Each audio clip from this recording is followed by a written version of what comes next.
All right, welcome back to a bonus episode of the Blasters and Blades podcast. So, hey, all you crazy sci-fi and fantasy fans, time for your daily dose of shenanigans over here at the Blasters and Blades podcast. Just three nerdy veterans geeking out over our science fiction passions and fantastical fantasies, a place where magic is king, the sky is the limit, and space is the place. So, without further ado, let me tell you what we're doing right now. We're getting ready to release some of the archive that we found from when we were the sci-fi shenanigans. We're going to get those up there for the posts that were brought down.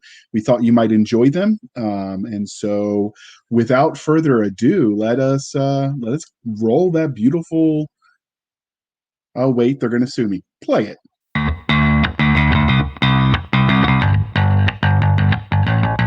Hey, all you crazy sci-fi fans. Time for your daily dose of insanity over here at the Sci-Fi Shenanigans Podcast. Just three nerdy veterans geeking out over our science fiction passions. A place where the sky's the limit, space is the place, and nerds run the world. And without further ado... All right, welcome back to another episode of the Sci-Fi Shenanigans Podcast. Today I'm rolling solo. Both of my co-hosts had job commitments, so it's just me, JR, today. And our special guest, we have Jack Campbell, who sometimes goes by the name John Henry, but we're going to call him Jack because that's what he's written under, and I want to keep it simple. That's the infantry way, the KISS method. So Jack Campbell is a pseudonym for John G. Henry, a retired naval officer and graduate of the U.S. Naval Academy in Annapolis, Maryland. As Jack Campbell, he writes the Lost Fleet series of military science fiction novels, as well as the Beyond the Frontier continuation of the Lost Fleet and the Lost Stars series, a spin-off of the Lost Fleet. He has also written the Stark's War series and the Sinclair's Jag in Space series, and has written many shorter stories featuring space opera, fantasy, time travel, and alternate history. Many of these stories can be found in the 3 Jack Campbell ebook anthologies. He lives with his wife, the Indomitable S. That is her name, people. Check her birth certificate if you don't believe me. And 3 children, 2 of whom are autistic, in the sunny state of Maryland. Or at least it's sunny sometimes. It's not like Philadelphia where it's always sunny. Dad jokes. Sorry, it's the best I got. Dad jokes, I mean. So the second part of the introduction, dear listener, is how we found them. But before I do that, did I get everything right on the intro? Yeah, pretty much. Yep. Perfect, because I shamelessly stole it from your Amazon page. So I actually first found Jack through his books. Someone recommended The Lost Fleet to me after I finished Tim Taylor's Human Legion series, and it was amazing. So, you know, what more to say? Anyway, when I first started writing, I actually wrote you a letter, sir, which you graciously responded to. I don't know if you remember. It was about 2 years ago. And so when we started this podcast and we had enough episodes under our belt that people took us seriously, I knew we had to reach out, and the rest was just a matter of scheduling. So welcome to the show, sir. Thank you. Glad to be here. So the first thing we like to ask our guests, sir, is the religion question. Star Wars, Star Trek, or Firefly? Yes. I'm a universalist when it comes to such things. As long as it's well done, the universe doesn't matter. All right. Fair enough. So is there anyone that you have a favorite, or are you not going to commit? I suppose the sentimental favorite would be Star Trek, because I saw the original series in the movie theater on Midway Island. So I was seeing it on the big screen when other people were just watching it on TV. Yeah, that was one of the things that you could do when you're in the military. Sometimes you got to see really movies that weren't intended for the big screen on big screens. So we did that when we were in Iraq. In fact, one of the times we were in Baghdad, they had, I think they were watching, what was that? Lost was really big, and they were watching that on the big screen. So what is it about science fiction that you love? I suppose the biggest thing about it is that it lets you look at things from totally different perspectives. You can take a familiar situation and set it somewhere else and change the names of the players and gain a different appreciation of what's going on and how it appears to other people. It really lets you play around with how you see things. And I think that's tremendously important because, you know, you get familiar with seeing something, you don't really think about it. So science fiction helps you think. Fair enough. So what is your first memory of watching, reading, or playing games in the genre of science fiction? I think I was in fourth grade when I saw in the school library a copy of The Mastermind of Mars by Edgar Rice Burroughs. And at the time, I was really big into history and mythology. And I picked that book up and I started reading and said, oh my gosh, here's somebody, they made up their own history, they made up their own mythology, and this is really cool. So Edgar Rice Burroughs was my gateway drug, as it is for so many people. Have you gone back and read it now as an adult? Mm-hmm. Does it stand up for you Yes. to your memory? Sometimes you find those childhood books that you read and loved, and you go back to them and you're like, yeah, what was I thinking? Well, the Mars books are interesting. Edgar Rice Burroughs is interesting because in many ways he's a lousy writer. He does a lot of things, coincidence and just remarkable things that just don't make any sense at all. But he's an amazing storyteller. So even as a writer of some experience and reading over these things and seeing all the problems with the actual writing, at the same time, the story was so compelling that I'd say, okay, fine, let's keep reading and find out what happens next. So it's an interesting example of how to tell a story so well that it really doesn't matter how good the writing is. Fair enough. So how did your love of science fiction as a genre transitioning into you writing your own novels? Well, it's I wanted to try writing, and this was something I'd always enjoyed reading. So I wanted to try to do the sort of thing that I'd enjoyed so much, to see if I could create that same feeling in other people. If I could play with ideas and settings and everything else in the way my favorite writers had. So I decided to give it a shot. Well, we're glad you did, sir. So what's the single largest influence on your writing? Is there one author that you've enjoyed or that you try to emulate, an experience you had as a child? What is it that you try to emulate when you're writing your own stories? If in terms of author, if I had to name an author, I'd probably name two, and those would be Robert Heinlein and Norton. But I think the biggest experience was, I mentioned earlier, watching Star Trek on the big screen in the movie theater, the original series. And, on the big screen, the original series, the special effects and the sets and the makeup and everything didn't always hold up very well. But what that did was it made it clear when you were watching it that what made this story great wasn't the special effects or the sets or the makeup. It was the characters and the way they were interacting and the stories they were in. And I think that's always stuck with me, that what matters isn't the flash and the chrome, it's the people in the story, how they relate to each other and what they're doing and what the overall story is. And that's what I always tried to remain focused on. So was there any one story by Heinlein or Andre Norton that sticks out in your mind by both of them, or is it just the body of their work? Pretty much the body of their work. Heinlein in particular had a wide range of things. But just that general approach of excitement and adventure and thinking about things. Okay, so let's transition from the writing side and talk about things from a fan angle. So have you gotten any cool fan art or had anybody cosplay your characters yet? I have gotten some fan art, but it's been related to my Pillars of Reality science fantasy series. So I mean, it's still really cool. Haven't seen any cosplays yet, but I'm hoping. That's the hard thing about when you write science fiction and people are in battle armor. It's a little bit harder to do that than, say, cloth costume from, whatever other world. Although it has been done, I think at one of the RavenCon one year, I saw someone that made like 7 foot tall armor for the Warhammer 40K, but he was so tall he couldn't leave the lobby. So, and if you wonder what Warhammer 40K is, dear listener, that'll be in the show notes. But if you don't know, just go smack yourself, because you should know. But yeah, that's one of the things about science fiction, that when you write military sci-fi, sometimes it's harder to get those cosplay. You got to really want it if you're going to make something like that. So finally, before we start talking about the series we invited you here to talk about, what's the weirdest or funniest story about an interaction with a fan you've had since you started writing? Well, I think this would definitely qualify as weird. One of the novellas I wrote was called Sword and Saddles. And I wrote it because I realized there had been very many science fiction stories set in Kansas. and there hadn't been many science fiction stories involving the U.S. Mounted Cavalry. So I decided to write one about a company of U.S. cavalry that gets knocked from Kansas in the 1880s into an alternate North America. It's kind of a tribute to H.B. Piper. But after I had written this story about this cavalry company disappearing from our world, I got an email from one person who said that this didn't really happen.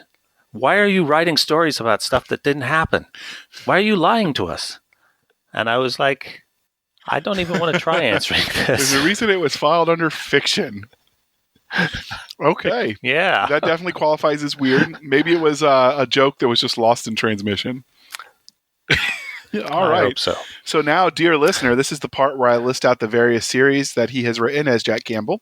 We have the Genesis Fleet series, the Lost Fleet series, the Lost Fleet Beyond the Frontier series, the Lost Star series, the Pillars of Reality series, the Legacy of Dragon series, Stark's War, a Paul Sinclair series, the Lost Fleet Corsair graphic novel series. They look amazing. I'm going to have to buy them when I get paid again.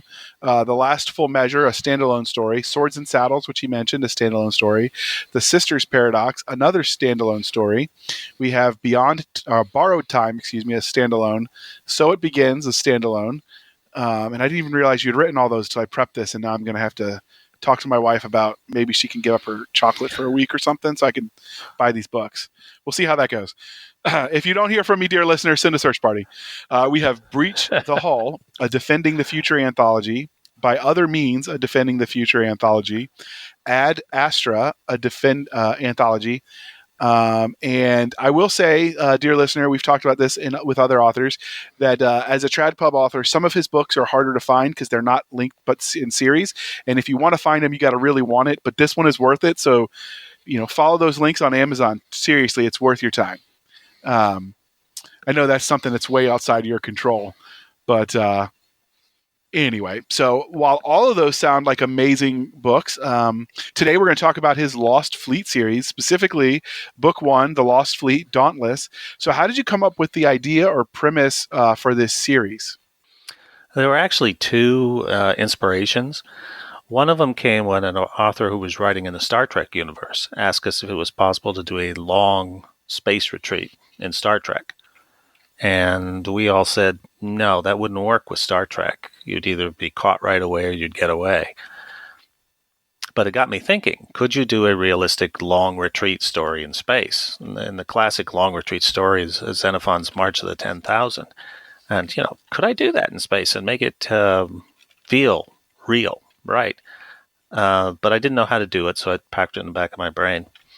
And another thing I'd been thinking of for a long time was the sleeping hero stories, legends. The most common one in the U.S. or in the West is King Arthur, where you've got this great hero from the past who isn't actually dead. They're sleeping, and when their people really need them, they're going to come back and save the day. And everybody agrees that there were real people behind these legends. And, I was wondering what would happen if this real person did indeed wake up and discovered what everybody thought they were, and everybody's saying, save us, save us. And how would that be? And that also is just set in the back of my mind for a few years. And then at one point I realized I could combine those two. And together, they made the Lost Fleet. That's a good way to start it. Whenever you throw King Arthur in there, you've got my attention. So when I read the blurb and several of your reviews, there's obvious comparisons that jumped out. This seems very similar in the vibe to Patrick O'Brien's Masters and Commander series. Well, except that it's set in space. But the same ambiance, I think, that you created. Was this similarity intentional or just happy coincidence? I think it was more coincidental than anything else. The fact that I was trying to create a very realistic setting in space, to treat the whole thing as if it was really happening and all the characters as if they were real. And so when you do that, it's going to have a feeling similar to any other realistic depiction of command and responsibilities. Now, when you were in the Navy, were you a line officer? So was this tapping into your own experience when you were active duty? Yes, I was a line officer setting out, later transferred into Intel, but remained surface warfare qualified the whole time.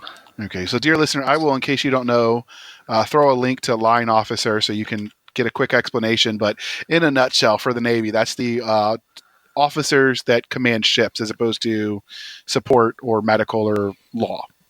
So, Right. so the premise also sounded similar to what David Weber did with his Honor Harrington series. Now, were you aware of that series? Was this intentional when you started writing this?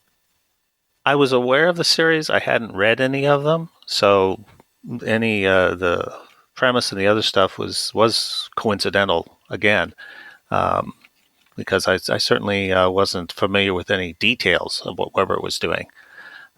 It just worked out that way.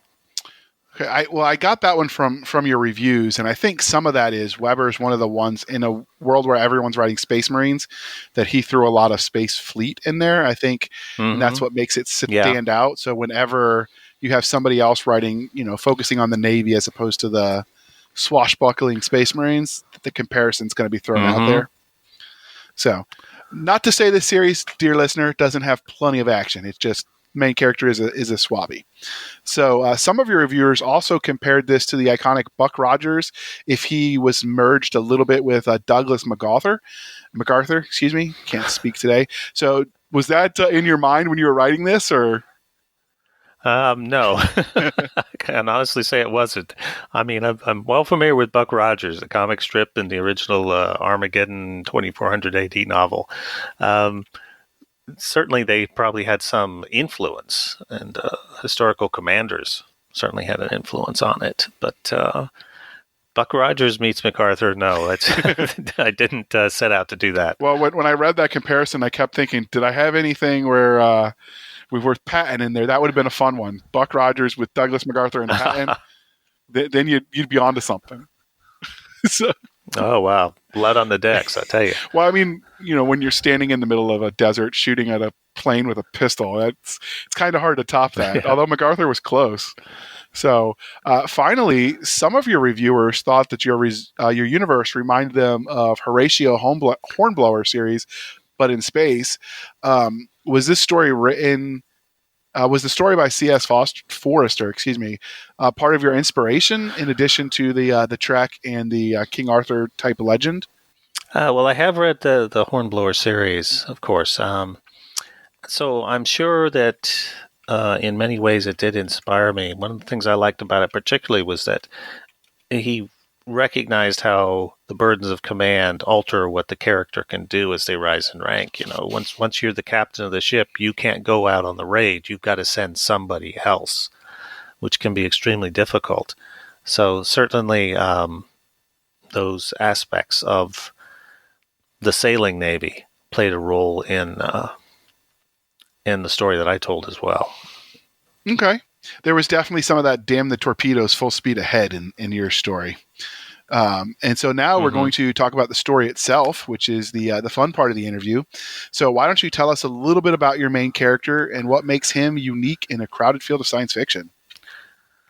Well, John Geary, he's considers himself an ordinary commanding officer. He's part of the Alliance Fleet, large spacefaring organization. And a convoy he's escorting with his cruiser gets attacked by surprise attack by the Syndicate worlds, the bad guys in the universe. And he manages to hold them off long enough for the convoy to get through and carry a warning that these surprise attacks are coming. And he's thought to have died in the attack. And the Alliance is desperate for heroes as it's fighting this war. So they play him up to be the greatest hero ever, feeling that he's safely dead so he can't show up and cause any problems. Well, it turns out he's frozen in survival sleep in a damaged escape pod. And he's found about a century later. The war's still going on, and it's had pretty serious impacts on society and the military and everything else when you fight a war for 100 years. So he's horrified to discover that everyone he knows is dead, and to see the changes in his people that have happened in a century of war. And they're all looking to him to save the day. And he knows he's not this amazing hero that the legends say. But at the same time, he has to do his best to be that person in order to save the Alliance and the people who are counting on him. So he has to balance the need to try to be the hero with never believing he's actually this amazing person who deserves this special treatment. He has to deal with immense responsibilities and yet keep his head level, never believing that he's being uniquely singled out for glory or bad things happening to him. He has to live up to these challenges. So one of the things I'd heard when I was active duty, when I was in the Army, was that when someone got the Medal of Honor, even though it was the highest award for bravery, and most of the people that got it didn't live to tell about it, those who had earned it and lived, that they could never stay on active duty because they would never be treated the same and allowed to do their job. And so most of them, by the time they're getting it, they've gone on to civilian life to the greatest degree possible. Obviously, World War II was the exception. So I liked that about your story, where you showed what would happen and why that is believed to be true. Because he didn't get the Medal of Honor, obviously, but he was essentially revered like he had, and then have him come back and have to deal with all of that with no other choices. That was definitely interesting. So that was well done. Were you familiar? I don't know if the Navy has that belief, but I've heard that in the Army. Was that something that you had heard?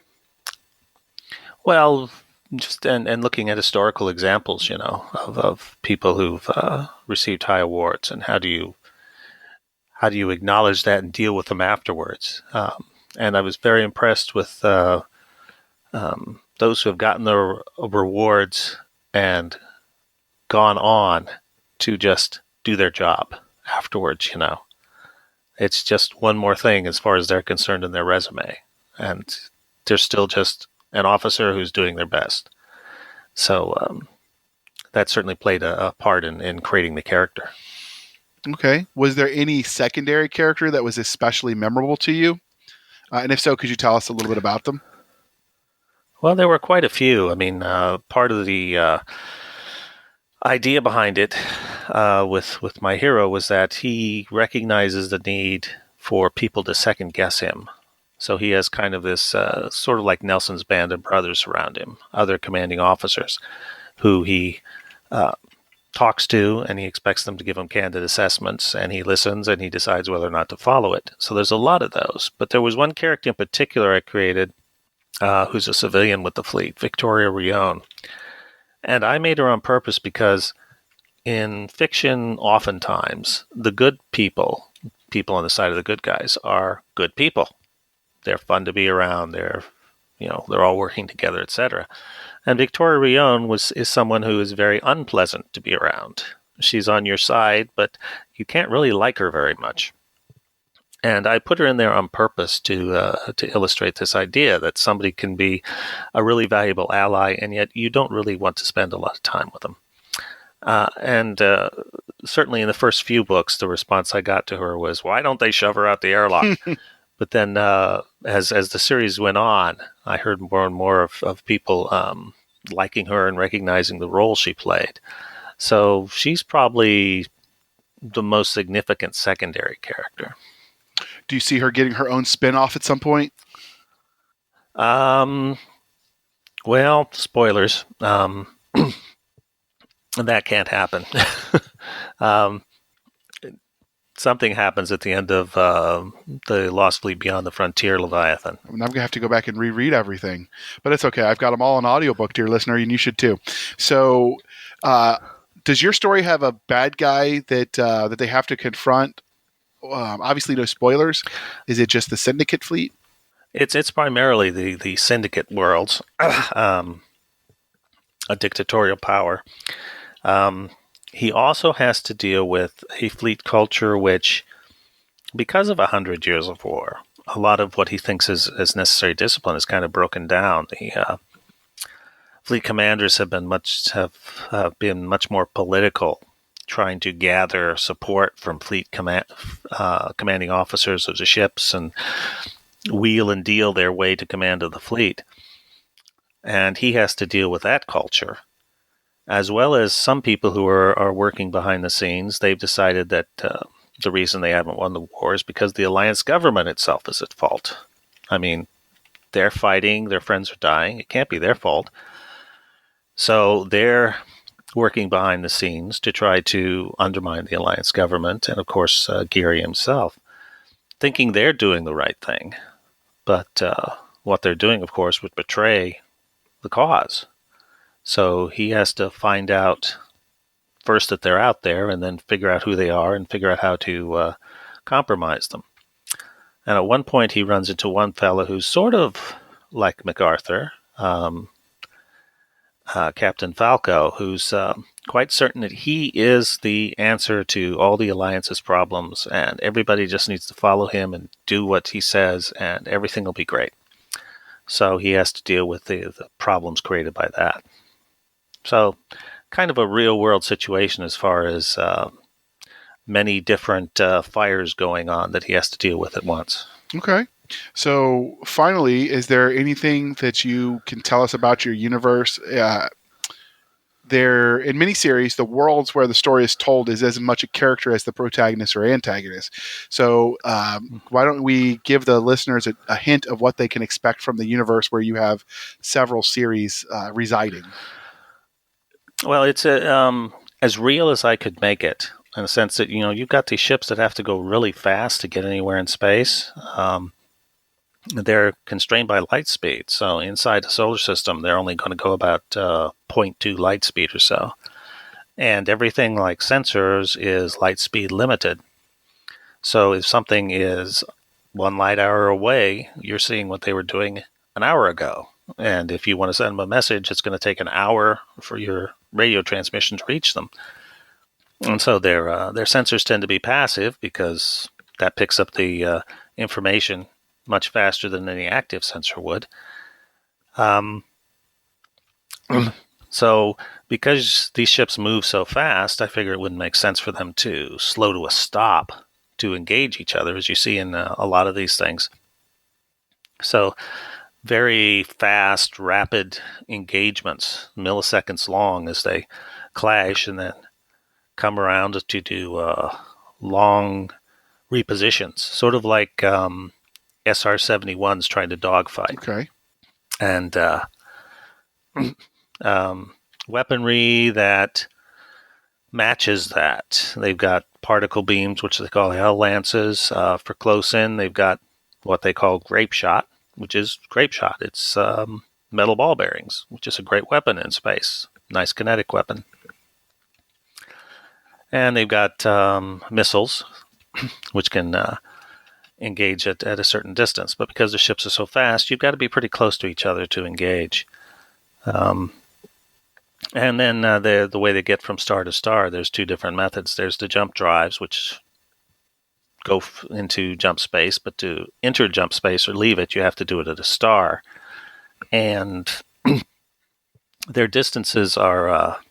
the range of the jump drive is limited, so pretty much you have to jump from star to nearby star to nearby star. And then there's another faster-than-light system which was created while Geary was in his survival sleep, and that's the Hypernet Gates, which are linked in sort of a quantum manner. So you go in one, you're not really traveling as far as the universe is concerned, but you come out the other one far away after a certain period of time. So I've got faster than light, we got particle beams, no teleporters. They use shuttles so that I can have pilots. Because you got to have pilots in good military good military fiction, right? And of course we got Marines. Okay. Well, this is the part, dear listener, where we pause to shamelessly shill for the man. So bear with us through this commercial interlude. Under 30,000 feet of water, the exploration rig Leaguer has discovered an oil field larger than Saudi Arabia. With oil so sweet and pure, nations would go to war for the rights to it. But as the team starts drilling exploration wells in their race to claim the sweet crude, a deep rumbling beneath the ocean floor shakes them to their core. Something has been living in the oil. Paul E. Cooley's The Black is a techno-horror thriller reminiscent of movies such as Leviathan and The Thing, and puts terror right into readers' ears. The Black, a free podcast novel available from shadowpublications.com and iTunes. Ocean exploration will never be the same.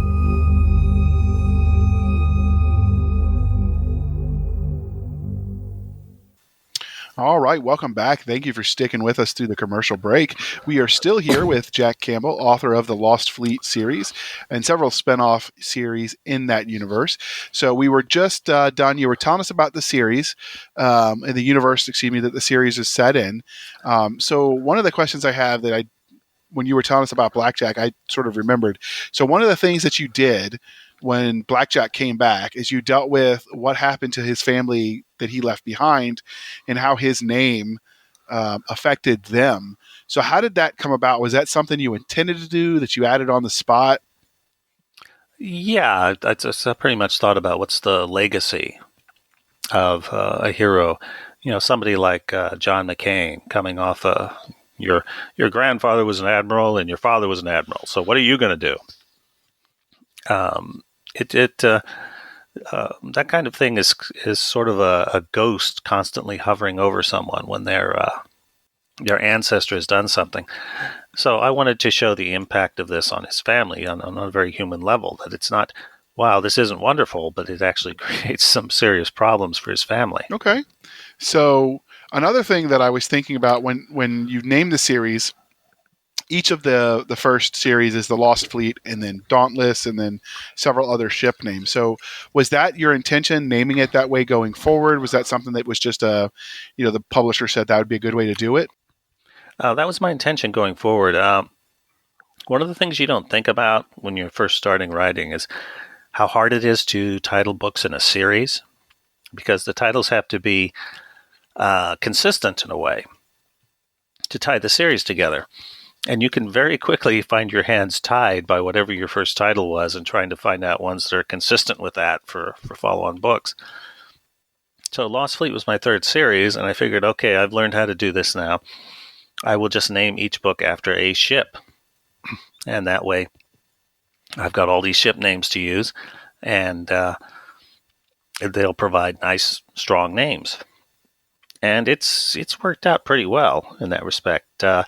Plus, the ship names I'm using are the sort of universal qualities that appeal to us in ship names, sort of things that Royal Navy ships have, that people just read them and say, yeah, that sounds like a great ship, rather than names of individuals or battles that people may not know of.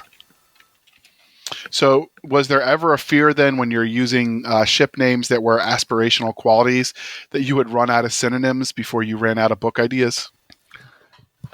Well, I wasn't sure I'd have more than 6 books to start out with. So it is getting a little more difficult now, certainly. But I mean, there's a lot of different names. I keep threatening to use Indefatigable as a book title, but... that would be a fun one for people to spell. That's right up there with Cthulhu. Nobody knows how to spell it. Yes. In fact, there's even a book out there about the joke is that nobody knows how to spell Cthulhu. Yes, Cthulhu is hard to spell. Mm-hmm. All right, I'm going to throw the Cthulhu links in there so you know what we're talking about, dear listener. As usual, my overly thorough show notes will be available for you when you listen to this. So Dauntless is clearly part of a series. I know because it says so in the title, and even a stupid grunt can figure that out. There are currently 6 books out in this series with several spin-offs. Will there be more from these characters? Where do you see this universe going in the future? Well, I just finished the Genesis Fleet trilogy, which is a prequel set centuries before the Lost Fleet, because I wanted to set out what the Alliance was a little more, how it had formed. And now it looks like I've just gotten a good offer for a follow-on trilogy, which will pick up where the last Lost Fleet book, Leviathan, left off. So that will probably come out, first book in that trilogy will probably come out next year, and that will continue the direct story of Blackjack and everybody else in the series, and and what happens after the events in Leviathan. So do we ever get a chance to see the universe through the eyes of, and sometimes, dear listener, we ask questions we know the answer to because you might not know, but do we ever get to see the universe through the eyes of the Syndicate, or do you only stay with the Alliance as the point of view characters? Well, I did do that. The Lost Stars series, which is set in a Syndicate star system, and it's sort of the example I was thinking of was England when Rome was crumbling, and you have the local leaders trying to establish a follow-on system. So the Lost Stars is about these people who were raised in the Syndicate, the leaders in particular, and they're trying to come up with something new. They've never been taught anything else, any other way to rule except by threats of assassination and lying and every other manipulative way to go. And they're trying to come up with something new. So that was very interesting. And it was a lot of fun to write, but it tells how the Syndicate's people view things, how the Syndicate empire is now crumbling and why it's crumbling. So that was a fun exercise. So is there any plans to go back to that series with those characters, or is that story done in your mind? I think in the new trilogy, I'm going to be merging those storylines with the Lost Fleet one because they always interwove with the Beyond the Frontier series, but they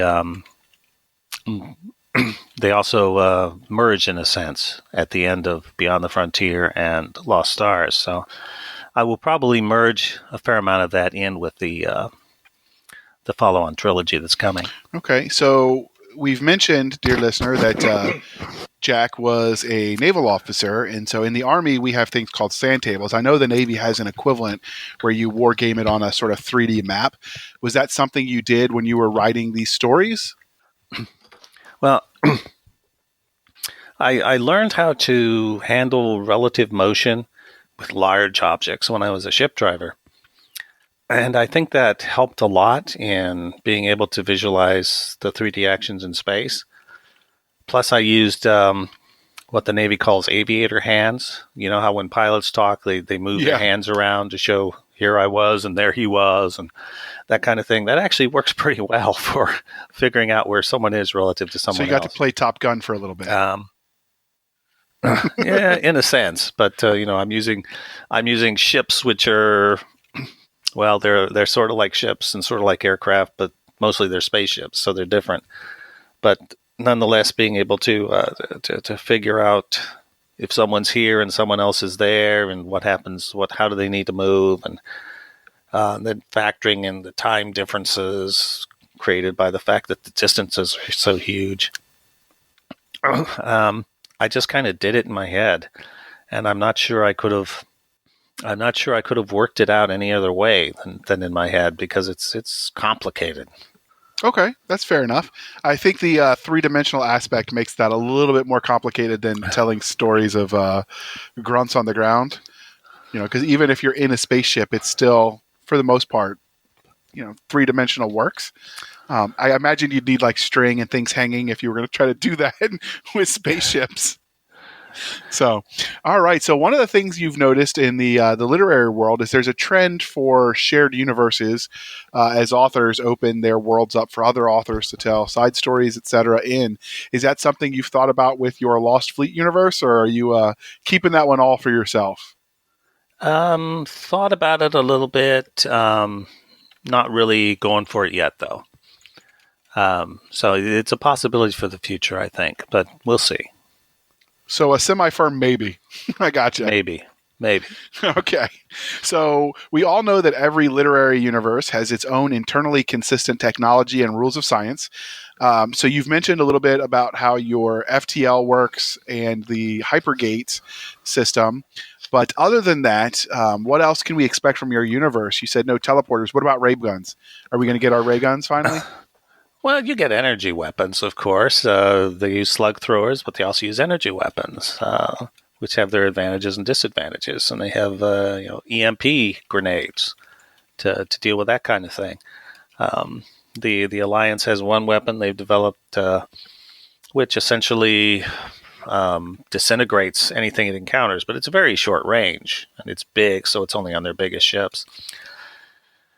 Probably the biggest thing about the internal science is that it conforms to Newtonian physics and relativity as best as I can. It's, momentum matters, and it takes time to speed up and slow down, and it costs energy to speed up and slow down.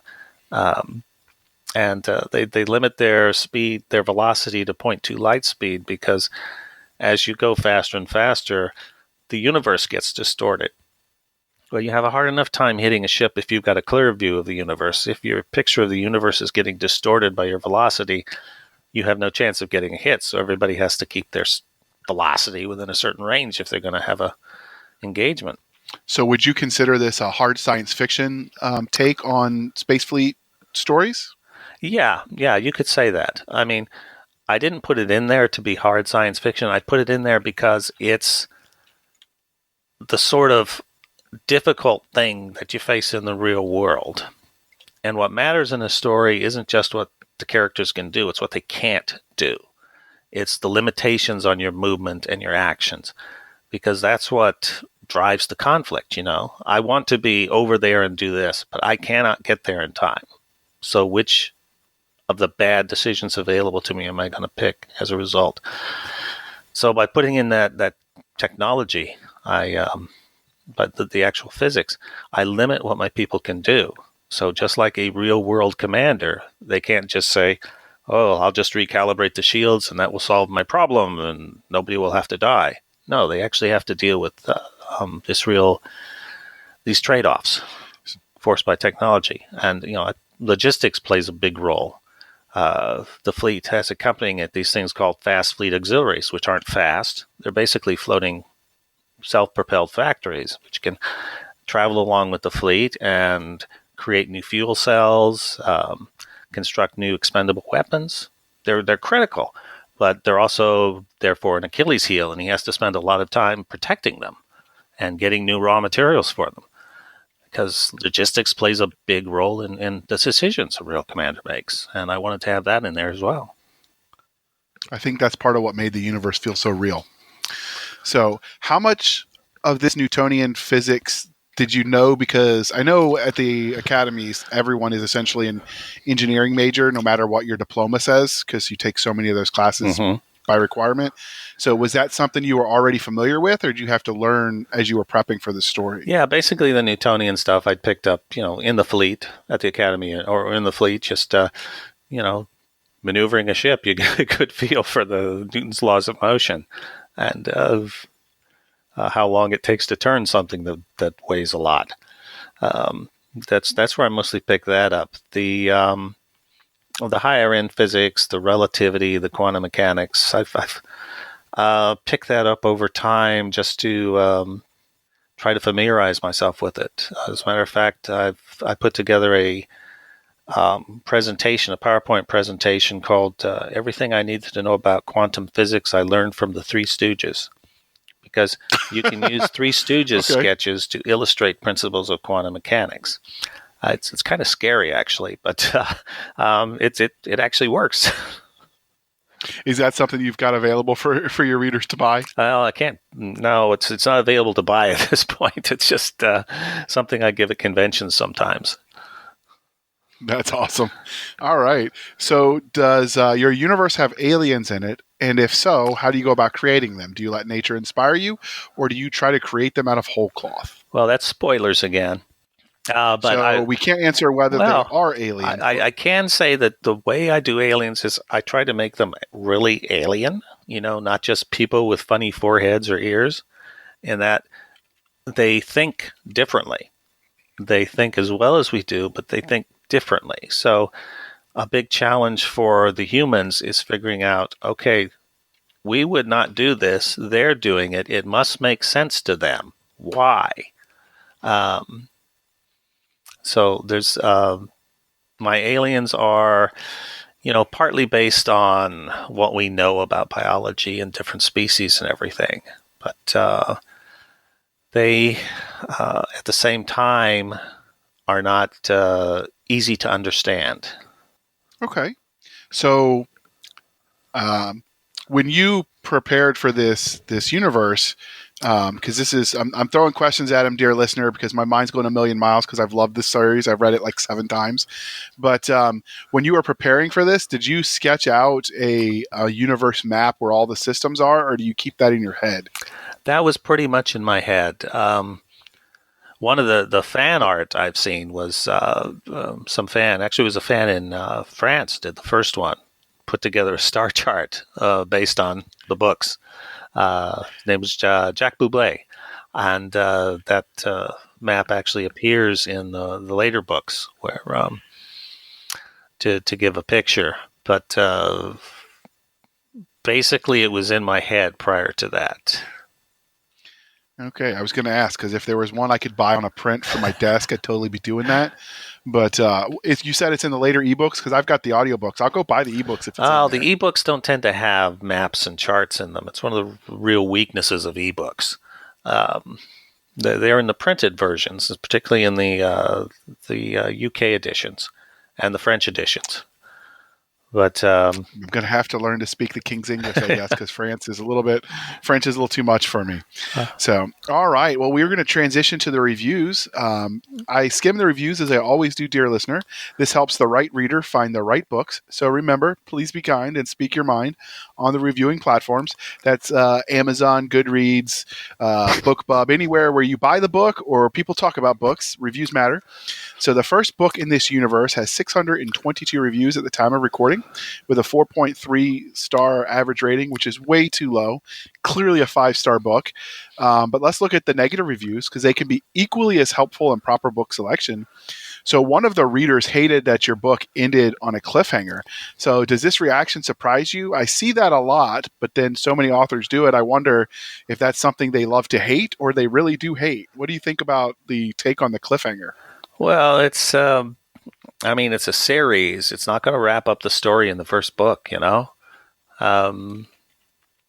I think anybody going in, if they're told this is a series, should expect that there's going to be some unresolved issues at the end of the book. It's not really, particularly Dauntless in particular, isn't a cliffhanger in the sense that, oh God, there's an immediate crisis. It's just, well, we haven't made it home yet. We got to keep trying. I think this is a case where somebody was looking for something to complain about. Yeah, I think so. Now, how long were your books on average? It's hard to tell sometimes with audio. Yeah, they average 100,000 to 120,000 words. Ooh, so that's a long book. I thought so. I wasn't sure.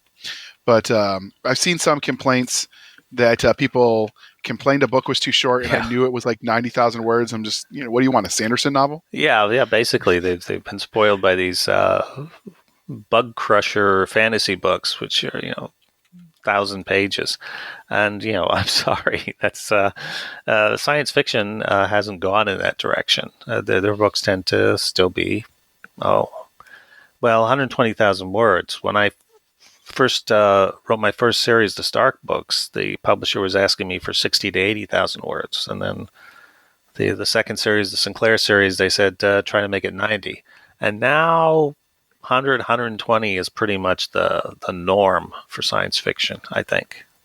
And I know with indie, you tend to see about 75 to 90 range is the norm. I didn't notice that at all. So I felt like it was a good ending point where you split it, because, shy of selling it for $100 in all 6 books at once or something, I didn't know what else you could have done for a series. So this one is a little bit controversial. So one of your detractors felt like their complaint was that the writing style was too simple, which this is where it gets controversial, because I find that amusing, as other people in the 5-star review section liked that about your book, comparing your writing style to Tom Clancy. So does this polar opinion on the same issue surprise you? No, it's pretty common. Usually the negative reviews will knock you for the same thing that the positive reviews have praised you for. So it's one of the reasons you can't take negative reviews too much to heart, because, when you've got 100 people saying, yes, I love the characters, and then you got one person comes in and says, oh, the characters are wooden. Okay, can't please everybody. And that's pretty much what it comes down to.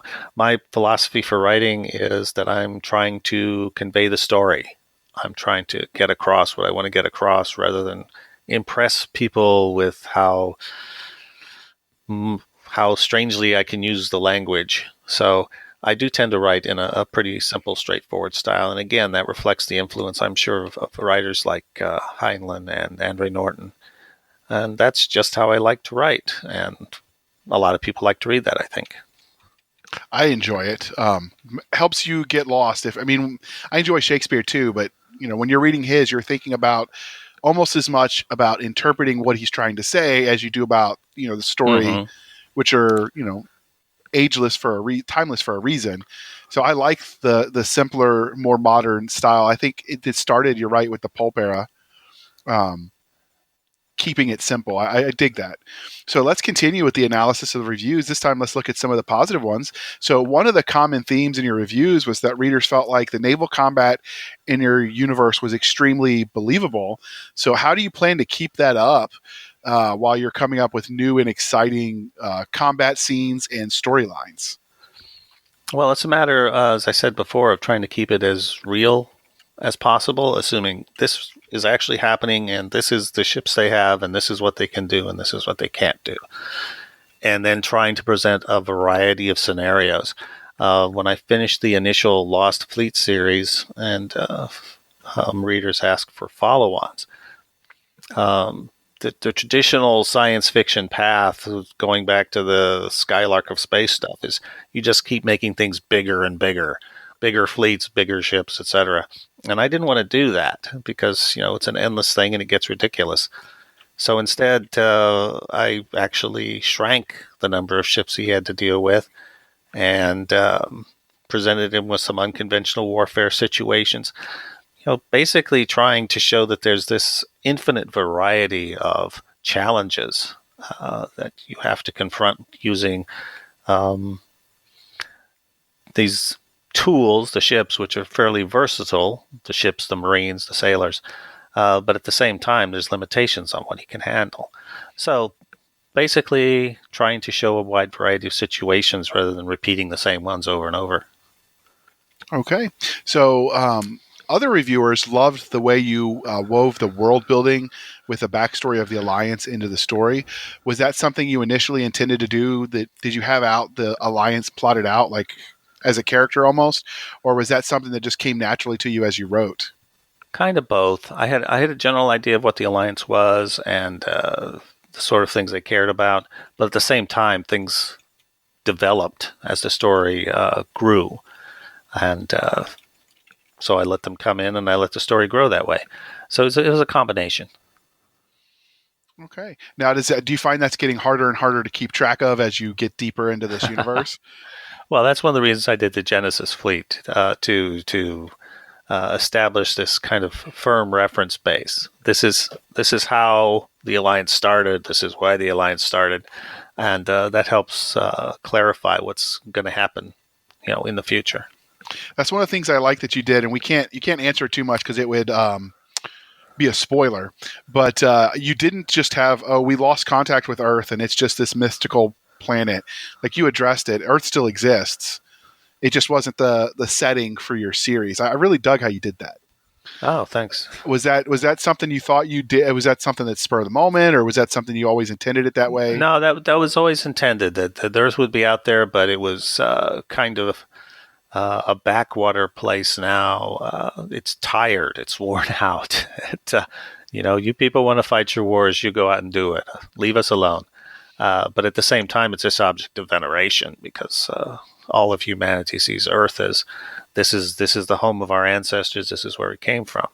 So it's this combination of a backwater place and yet also an immensely important place that most people never get to. Okay. So finally, the last mention of reviews was that many of your reviewers loved that you didn't have gratuitous sex or foul language. So was this intentional on your part, or did you intend to avoid all of that in the novels? Yeah, I mean, it's pretty much intentional. For the language, we've been in the military. We know how people talk in the military. It's almost constant, and yet at the same time, it doesn't really mean anything because you're saying it constantly. And yet it gets, if you write it down, it gets in the way of dialogue and everything else. So what I tried to do with this and other stories is to get the feel for how someone talks, the feel for how people in the military talk to each other. The cadence of their speech, the things they say, how they say them, and then how the individual subgroups in the military talk. Pilots talk one way, combat engineers talk another way, Marines talk a certain way. And that was my goal, to get the feel for how they speak rather than try to stick literally to how they speak. And I think that's worked out pretty well. I've heard from more than one veteran who said they were on their second or third reading of the book before they realized, hey, there's no F words in here. Yeah, that surprised me too. I had to go back and check when I was scouring the reviews for this part of the show prep. Yeah. And then sex, it's just, my general feeling is if somebody knows what's going on, they don't need me to tell them. If they don't know what's going on, they shouldn't be learning from me. And a lot of sex scenes tell you way too much about what turns on the guy who's writing it, which is also a little uncomfortable at times. But basically, I mean, it's usually not necessary to the story. So if there had been a need for a scene like that, I would have put it in. But I never saw a need for it. So it's not in there. Just putting it in because, you've got to have sex in the book to sell these days. Well, obviously not. It just depends whether the story needs it, and so far my stories haven't needed it. I did like that because it let me, I'm always looking for, so my son, my oldest is 12. He's a very advanced reader, but he's not as mature as his reading level. They don't match. And so sometimes what he can read, skill level is not necessarily appropriate. So it's a balance. Yeah. So I liked that I could let him read these. So, and I couldn't put sex in mine because my mom is one of my first readers. And so the first time I had my prequel to my first series had one sex scene so I could set up down the road that he had kids out there. And my mom sent it back. She said, I don't know what you and your wife are doing, but you're not doing it right. And then she edited the heck out of it. And I was like, okay, that's it. No more. So now I fade to black. Yeah. So I appreciate that about your book. So before we wrap this up, are there any updates for other forms of media that's going to come out in this universe? RPGs, movies, video games? We already know about the graphic novel, but is there anything else coming? Well, there's an outfit working on an RPG, but it's not for Lost Fleet. It's for the Stark's War series. As far as movies or series, we finally signed a contract with people in the industry who are going to try to sell it as a series. That's maybe a ways down the pike. I don't know whether we'll actually see anything come of it. All I can do is cross my fingers, hope that it does happen, and if it does happen, that I get a nice, respectful treatment rather than a Starship Troopers movie out of it. If you're not familiar with the Starship Troopers book and you watch the movie, it's a good movie. So I went into it. I didn't know anything about Starship Troopers until I watched the movie, and I liked it. I like campy, cheesy B movies. Mm-hmm. I can accept, however, the complaint that they're not the same stories. Yeah, they're just not the same story at all, They just share a name. Yes. So was there anything about the Lost Fleet series or Dauntless in particular that you wanted to tell us about before we moved on?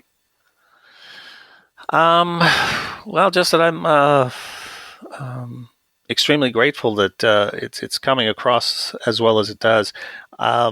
What I always aim for is to present as realistic an image of the military as possible.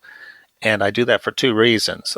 One, for those who have served, I want them to show that I'm respecting their experiences and trying to portray it properly. And then also for the increasingly large percentage of the population who haven't served, I want to show them what it's really like, not a cartoonish vision of the military, but this is the sort of people and this is the sort of things they encounter and their challenges and day-to-day life and stuff. So that's always been a big part of my writing, to try to present that real experience for everyone. Okay. So now on to the genre question. So you've set this story in the space opera subgenre of science fiction. So what is your biggest pet peeve when you read other books that tell sweeping space sagas in the subgenre? Remember to speak generally, please, because karma is a thing. Well, that's probably related to my last answer, that when you see a totally cartoonish military who's acting in ways that are totally ridiculous, that really gets to me, throws me out. You can forgive a lot of things, but when the basic culture is wrong and everybody seems to be stand-up cardboard figures, that's a little hard to bear with. Okay. Well, following that, what about space opera as they should be written? Who are your favorites? Well, Elizabeth Moon writes very well. Lee Brackett is simply amazing for her use of the words. Norton, Heinlein. There's so many good people out there these days. Tanya Hoff, Mike Moscow. One of the odd things about being a writer is you become a writer because you love to read, and then you become a writer and you don't have much time to read anymore. Yes. So I can't keep up with the field as much as I'd like to. That's where audiobooks are saving me, because when I go for my walks, that's my time where it's just me in solitude. Yeah. So that's why I didn't realize the maps were a thing, because I listened. Did you get any say in the narrator? Because they did an amazing job. No, I just lucked out when it came to Christian Rummel. He's an extremely good reader for the Lost Fleet. Yeah. Yeah, I actually had him. He narrated one of my books. He's amazing. What surprised me though is when they sent me his samples, they showed some of what he's done for Sanderson, and then yours was one of the samples they sent, and it's almost like if you didn't know it was him, it's like 2 or 3 different people reading because his range is so great. Mm-hmm. It's very impressive. So the next question was going to be about what you didn't like about the subgenre of space fleet military sci-fi, but you answered that above. So let's talk about space fleet done right.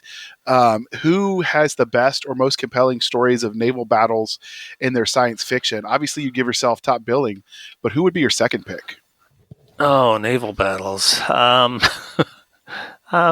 Elizabeth Moon again. She definitely comes to mind. Geez, it's hard to pick them out. So many of them focus on,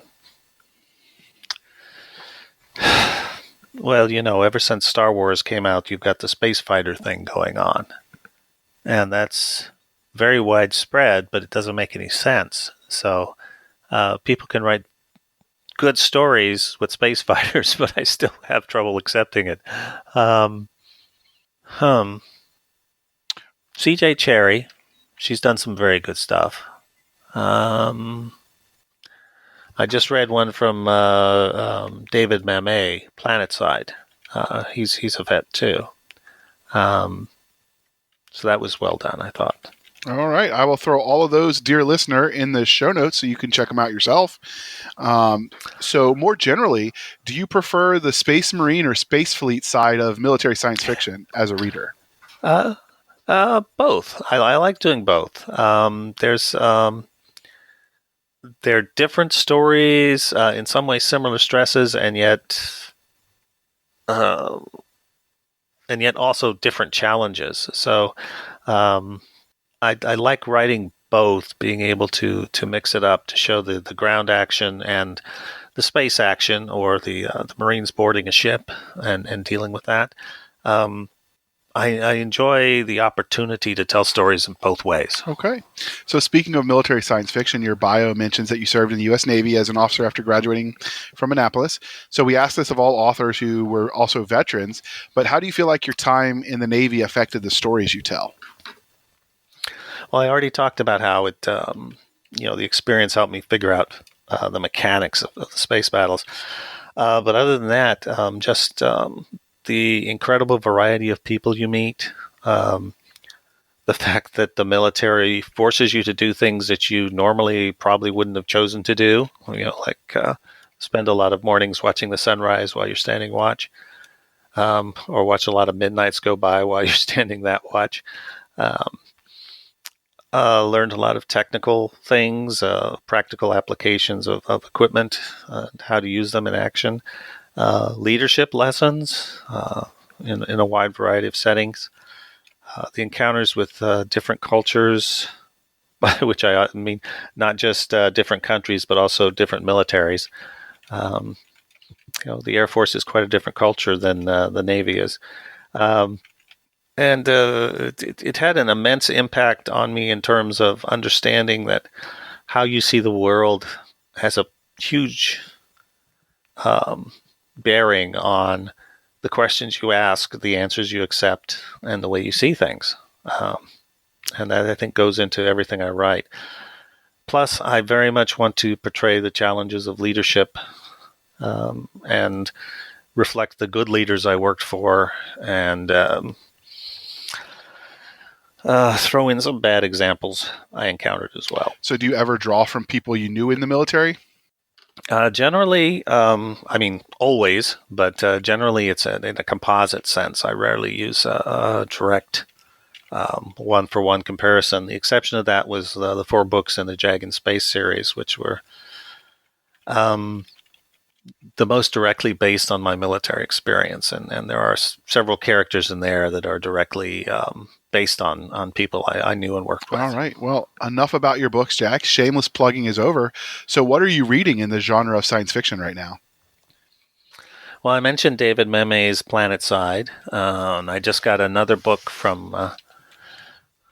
I have no idea how good it is because it was sent to me to maybe provide a blurb. It's called Providence by Max Berry, and I'll have to see how that comes out.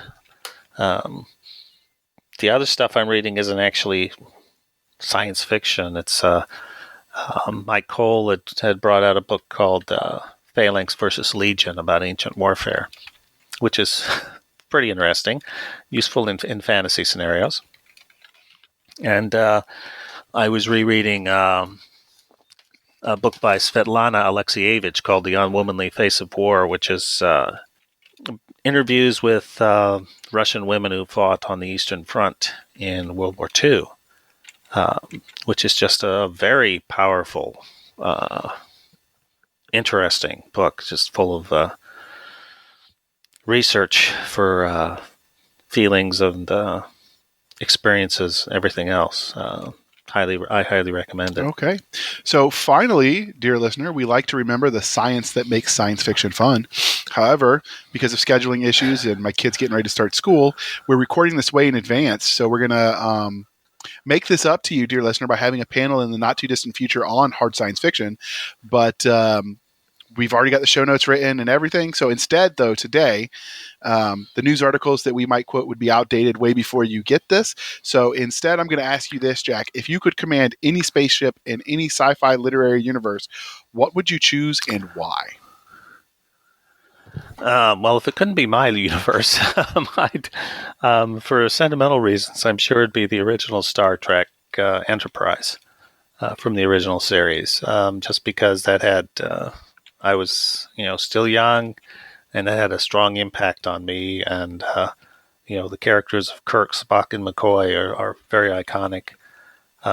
So that's probably the one. Okay. And one more before we hit the road. So if there was any spaceship in any sci-fi literary universe you would not want to command, what would it be? It would be the Enterprise in the Star Trek reboot that came out a few years ago, which was, my gosh, what a mess. So my wife and I were watching that movie, and we kept quoting from Galaxy Quest, saying, what is that doing on a spaceship? It's just, that's definitely one I'd want to avoid. So if I was going to answer that, I'd have to say any ship in your universe. I loved the universe, but sometimes your ships don't have long shelf lives. And No. they're on their third or fourth iteration in someone's lifetime of that ship because it got blown up that many times. So I definitely would not want to be on any ship named Unbreakable in your universe because I can't imagine good things would happen to it. Well, Invincible is regarded as a cursed name. It's like they're challenging people and they keep getting blown up, and then the fleet refuses to accept defeat, so it names another Invincible. Was that a conceit that you had planned, or is that just sort of something that happened? It kind of developed along the way. It just makes sense. It does, and that's why I thought it was so amusing. So as we wrap this up, Jack, how can listeners find you? And as usual, dear listener, they will be in the show notes. The best place to contact me is my website, jackcampbell.com. And there's a link there, an email link, if someone wants to write to me. I'm also often on the Facebook on the Fans of Lost Fleet series group. So that's those two ways find out what's going on and ask questions and everything else. All right. And you can find us, dear listener, on our website at www.sfshenanigans.com, our Twitter at SFS_show, Sierra Foxtrot Sierra _show, our email podcast at sfshenanigans.com, and our Facebook group, facebook.com/groups/SFshenanigans.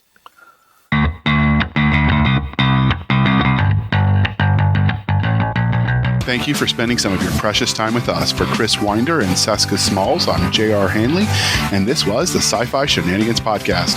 We'll be back next week at the same time, where we'll indulge our love of space and all things that go boom. All right. Thank you for sticking with us through that archived episode that was in the digital memory hole that we found. We thought you'd enjoy it. So thank you for spending some of your precious time with us. For Nick Garber and Doc Cisca, I am J.R. Handley, and this was the archive for the Blasters and Blades podcast. We'll be back at our regular scheduled time, where we'll indulge our love of nerd culture, cheesy jokes, and all things that go boom.